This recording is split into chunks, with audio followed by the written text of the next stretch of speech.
Welcome to the EOB podcast, where we talk about the weekend box office and the new openings this week. I am Benno. Welcome back, everybody. Sen won't be joining us this week, so it's just gonna be me.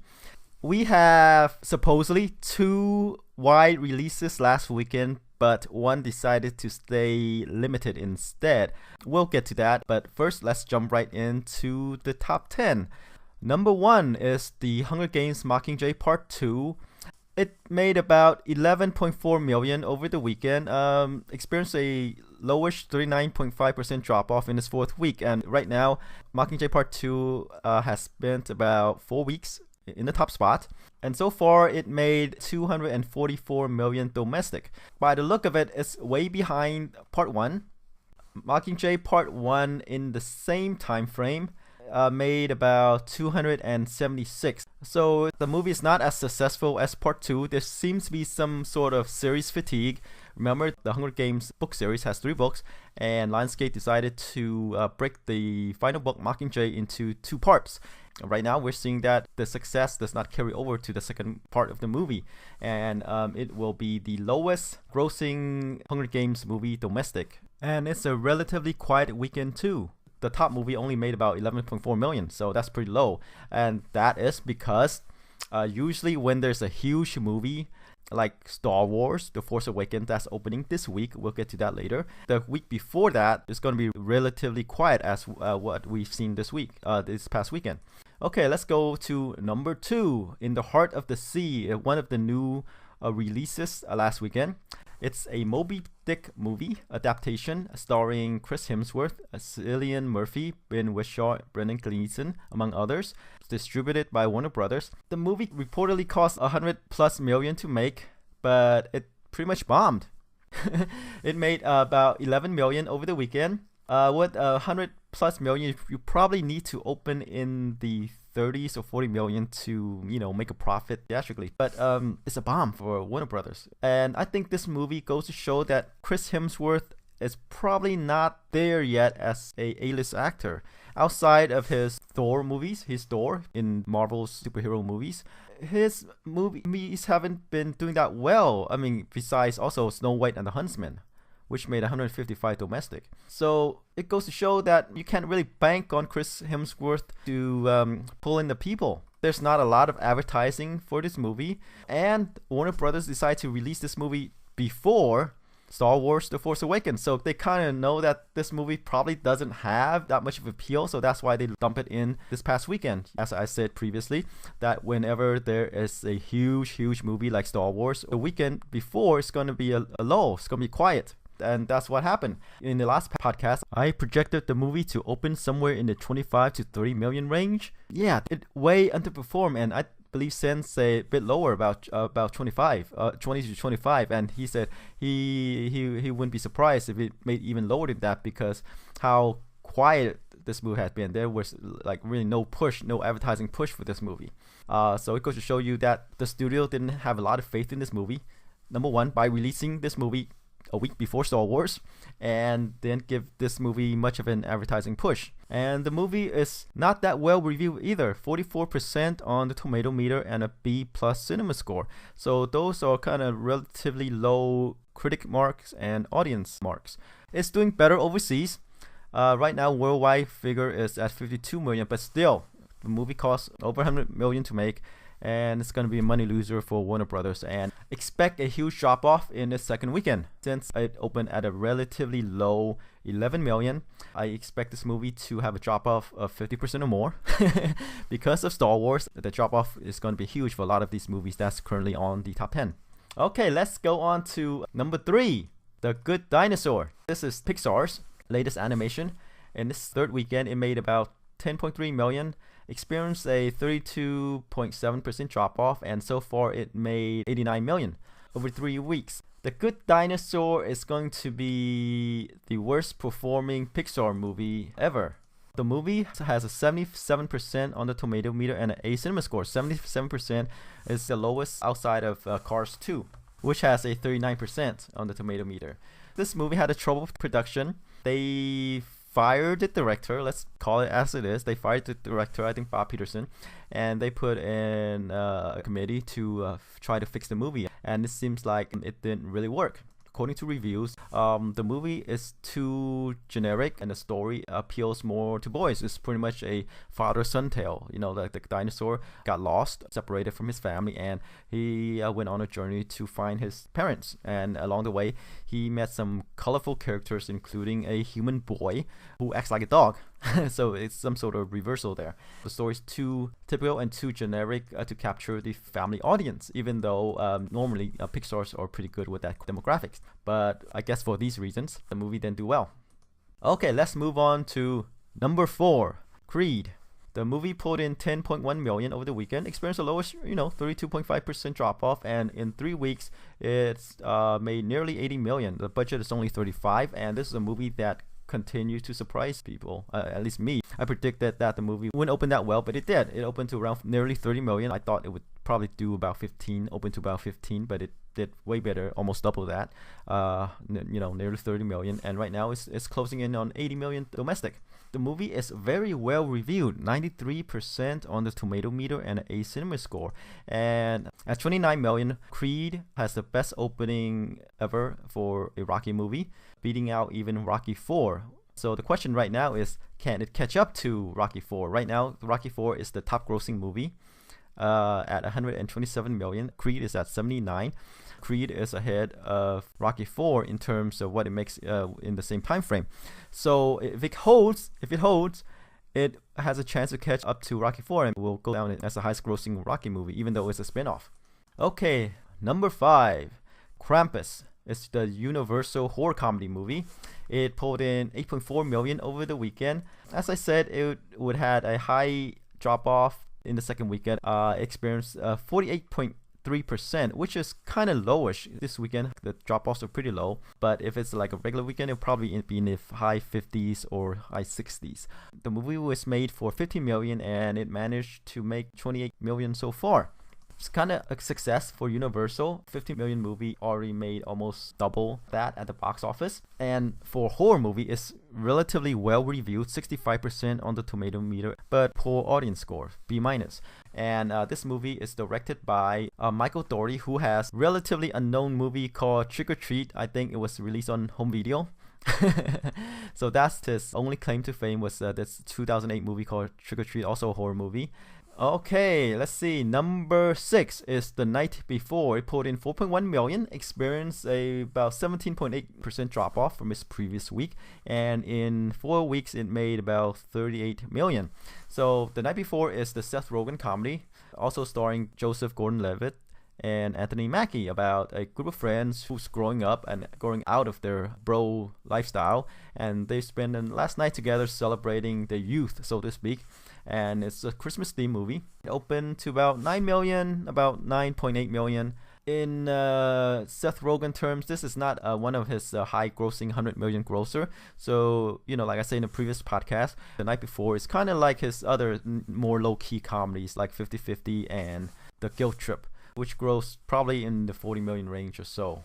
Yeah, it looks like this movie will probably make, about 45 million during its theatrical run. And since comedies doesn't travel well overseas, it's going to make the bulk of its money, domestic. And I think about 45 million is going to be tops. Maybe if it can squeak by, can hold on, probably can make 50 or 55. But we'll see. Okay, let's move on to number 7. Spectre. It pulled in about 4 million over the weekend, experienced a 26.8% drop off, and in 6 weeks it made about 190 million.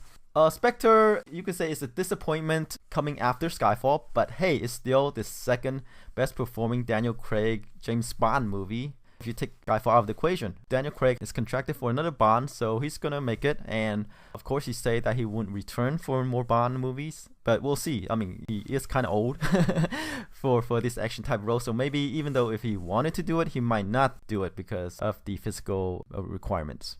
Okay, let's go on to number 8, the Peanuts movie. The Peanuts movie opened well at 44 million, but it's not holding up as well as other animated movies like the Pixar movies, well, outside the Good Dinosaur anyway, and the DreamWorks animation movies. It pulled in about 2.6 million, experienced a 25% drop off. The weird thing is, overseas the movie's not doing that well. Overseas so far it's only about 16 million. Worldwide figure is only 141 million. So I think this movie might not make back its budget theatrically, so it will probably have to rely on the home video market to get back its money. The movie cost 99 million to make. Studios usually get half of the domestic theatrical take and about 20-25% depending of foreign receipts. So yeah, the movie's not going to make back its money theatrically.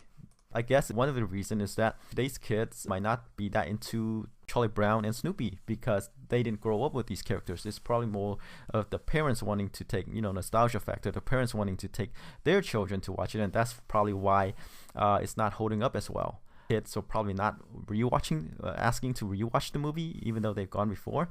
As I said in the previous podcast, I make a connection to the Hello Kitty brand. It's very popular as a product. Like there's handbags, cell phone covers, clothing lines, but as a movie it probably wouldn't work as well and probably would do way worse than the Peanuts movie. Okay, let's move on to number 9, movie called Spotlight.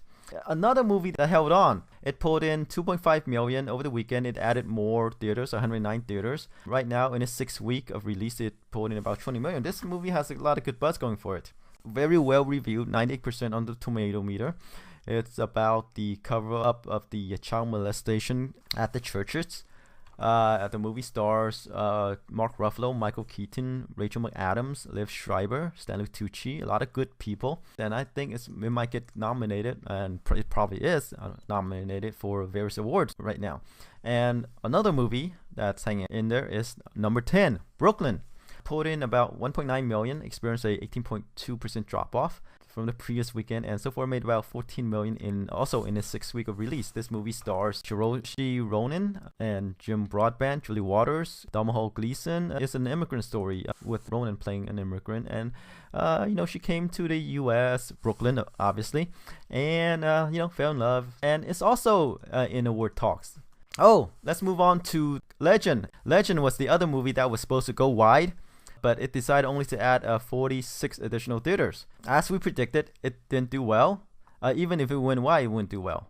So the movie stars Tom Hardy, who plays 2 characters, brothers, who went on to take over the criminal underworld, make a scene in the criminal underworld. I think it's probably based on a true story. The movie just didn't do well. I mean, even though it added 46 additional theater, it only pulled in 325K.